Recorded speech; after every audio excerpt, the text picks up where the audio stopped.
Alright, so I am now joined by Yata, the fairy gym leader. How you doing tonight?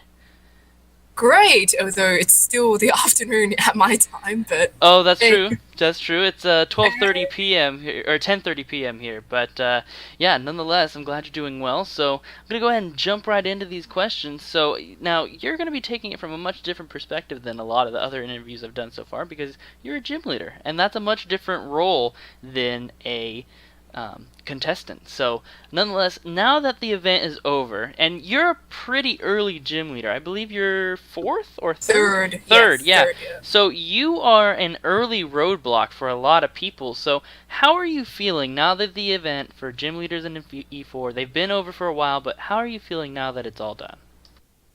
Well, first of all, it was kind of difficult since I was like, you know, living in a completely different time zone, so it was hard to like get the organizing the matches. So now that it's over, I kind of got that out of the way. But then I had a lot of fun, like battling all these trainers. And now that, and I also like the fact that I was able to, roadblock a lot of some of the trainers solely because I guess my team was just a bit too difficult for them. But now though, I kind of miss the battle spirit. But otherwise, yeah, it's a bit sad that the event is over. But I hope that we'll be able to have another event like this sooner or later. Yeah, I definitely plan on doing another one, so don't hold your breath too long. It'll be coming probably sometime, probably either the very end of this year or beginning of next year. Probably start doing that. But we'll get to more that there's lots of juicy questions about future event. But the next question I have for you is what made you decide to use the team you're using and why did you think it would be a challenge for those that faced you? Well, I actually intended to do like a dragon gym, but then I thought, that's a bit cliche and, bland for me. So I thought I'd just take out the challenge and see if I could create a balanced fairy team, which is why I decided to go with a fairy gym. And one of the biggest challenges I felt when I was making the team was trying to find really good um, attack Pokemons, like high attack stats, because most of the fairy Pokemons I noticed that they didn't. A lot of them had really lackluster attack, physical attack stats. So getting through walls like Steelix, like really high defense walls, would be very difficult. So which is the reason why I have Mega Mobile on my team, because she's probably the only one that I think of the top of my head that had a really nice attack stat plus huge power, which makes it really strong. That's what I was And going to say. You have one of the yeah, best physical attackers in the game. Let's talk about Mega Mawile. I actually just finished my interview with Snoopy, and the number one thing he wished that was different about the event was that Mega Mawile was on the ban list. That was the number one thing he wanted different. So, yeah, fairies have a lot of support, but you definitely did a good job utilizing Mawile and kind of making a pivotal team around that. yes, thanks. Like Snoopy said, Margot Mobile is actually there's a reason why she's in Uber, because it's like her attack stat plus huge power just makes it so like hard hitting. Like it just whips through anybody that's not weak to fairy or steel. Hmm. And And that typing and combined is just very strong altogether. yes, I feel like ever since they gave it a fairy typing, it's just gone so much better. And plus the mega evolution, plus the mega evolution. Yeah, I feel Mawile. like yeah, Hmm. and also but then otherwise, when it's the defense stat is not too bad, but then at the same time it's not enough for her to keep like stay in the battle for very long. So you have to obviously you have to think when Hmm. you should put out your mobile, or else it's just gonna do nothing. Right, absolutely. Yeah, it was definitely. There's a reason why it got to the restricted list and not the banned list. It's not something so powerful that a Mega Rayquaza would fear, but Oh boy. it is definitely a very powerful Pokemon, and is one that as I talked about in yeah, I probably will touch more on the later a bit, but the Pokemon that got allowed into the restricted list were designed to be Pokemon that made this event more than just another OU match on Smuggin. And Yeah. you basically want to be able to have some, Ubers, and it allows for just more variety. So the fact It that makes it more fun, I would say. I would agree. Because, like, if you obviously, if you have been playing OU tier matches, you will notice a lot of people use the same Pokemons. Like, I was about to go insane when I saw, like, the sixth Thunderous in a row, and I'm just like, oh my god, please, do we have like no variety? Like, which is the reason why I like the idea that you put for like a restricted list, because it allowed more variety and allowed more fun, and it's just like, rather than dreading like, oh my god, that person has that Pokemon again, Yeah, like everybody else has that Pokemon as well, but then you have the restricted list, and then there's more. You don't see the same Pokemon over and over and over again, which is what I like about the restricted list. yeah, absolutely. The most used Pokemon of this event was Dragonite. Dragonite was not on the restricted list, so it was just an easy pickup, very defensive, had access to extreme speed. It was definitely the niche Pokemon to grab if you weren't 100% sure what to get. It filled a lot of spots for a lot of people. But moving on, then we come to ask, since you got to battle a lot more people, like earlier we interviewed with Opal, and Opal only got to battle against the 3 contestants that made it to the finals. But in your opinion, who was the most challenging person for you to face as your time as a gym leader? Limey was really difficult, and I gotta say, I gotta give props to that guy, because he actually made his team very powerful and very, spread out and balanced. Even though he only restricted himself from playing as a normal type trainer, so I gotta give props to him. And yeah, his Pokemons were absolutely monstrous. They were so difficult to defeat, and otherwise, I think Limey was definitely the most difficult. Awesome. Yeah, Limey, definitely proved his stuff, making it all the way to the finals. Even though today he did get knocked out, but he made it as far as that team could take him, and I think you hit the nail on the head there. Yeah. So the next question is kind of reflecting about the event itself. The next couple will be this way. Now, a lot of people had different opinions and different thoughts about the event. Everybody generally found it fun, but there's always room for improvement. So if you could change one thing about this event, what would you change? Ooh, that's actually quite a difficult question. I think, although there are some factors that can't be changed, like, speeding up like having those, trying to get battles organized as quickly as possible, that's something that's not easy to fix or improve on, because technically this is like a global event in a sense, because you have like people from around the world trying to like trying to participate in this tournament, etc., etc. And also, I feel like, oh, I don't even know if I should say this, but I feel like some of the gym leaders, or could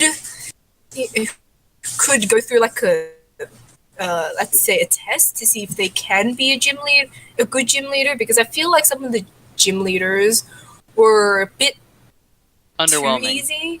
Yeah, No, and underwhelming. that was definitely something other people have said as well.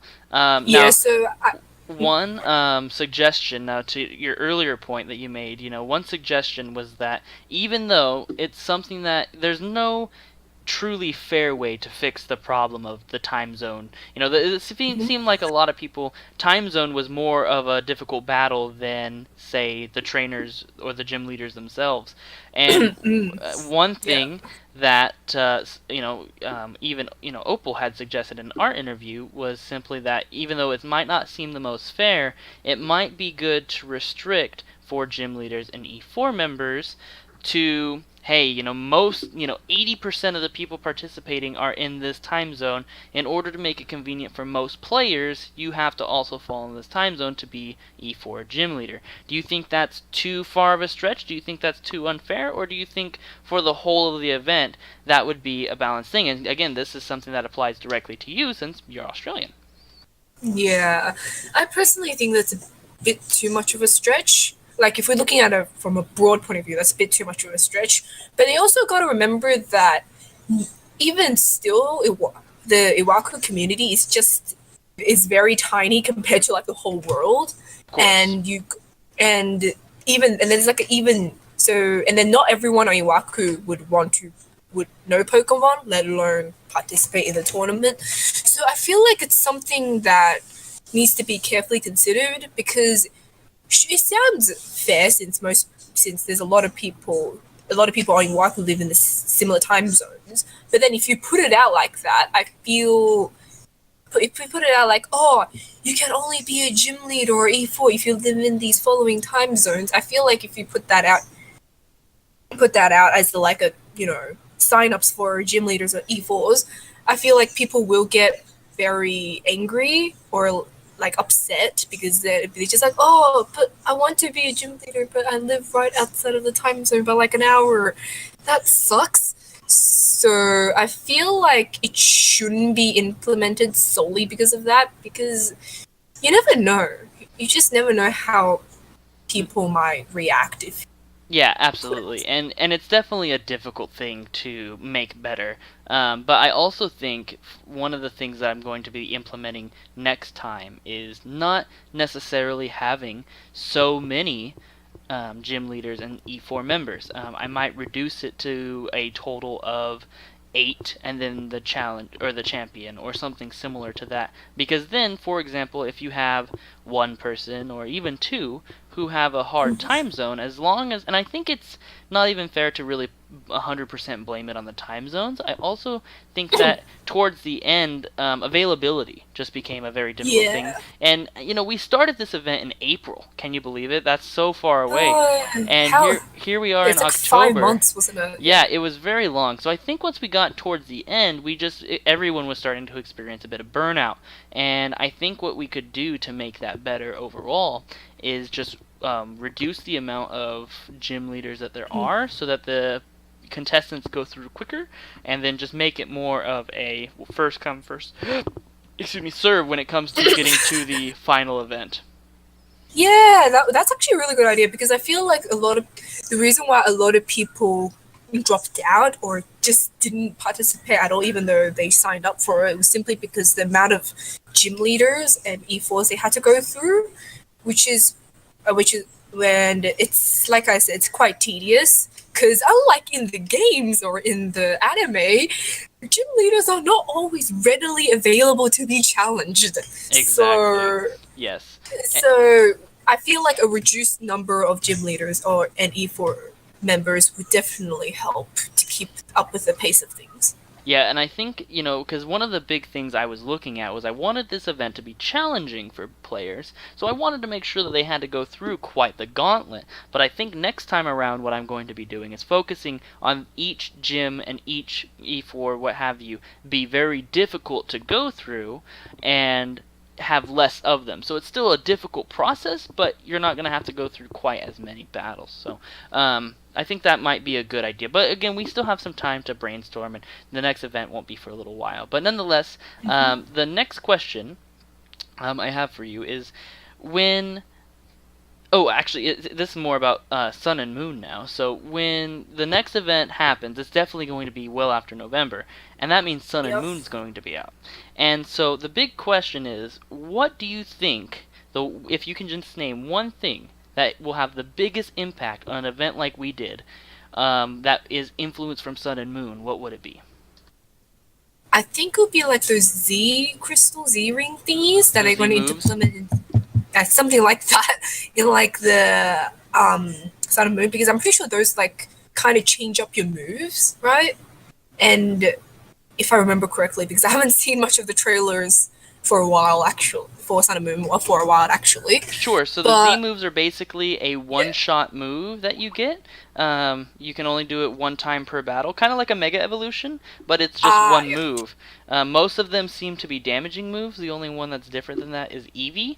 Eevee's Mm-hmm. Z move gives sharply raised stats for all its stats, so times two to Ooh, each stat. So it's pretty yeah, pretty good. But again, it's I definitely agree. We don't know that's a 100% huge change. how those work and if those are going to be implemented into competitive play, I agree wholeheartedly. If because some players are saying, oh, they're just probably going to be strong stab moves, whereas a lot of the trailers demonstrate they're basically like one-hit KOs. So it's like if it is a one-hit KO, that's really devastating. So, it will be very Yeah, interested. yeah. I feel like those Z moves are definitely going to make a huge impact if it's going to be implemented in Sun and Moon, like the way it's shown to be, because just like how Mega Evolutions now has a huge impact on competitive play, Hmm. like it's like Mega Evolutions and also Mega Evolutions have been able to bring like stale Pokemon out of NU or PU Hmm. solely because of their Mega Evolutions being really strong.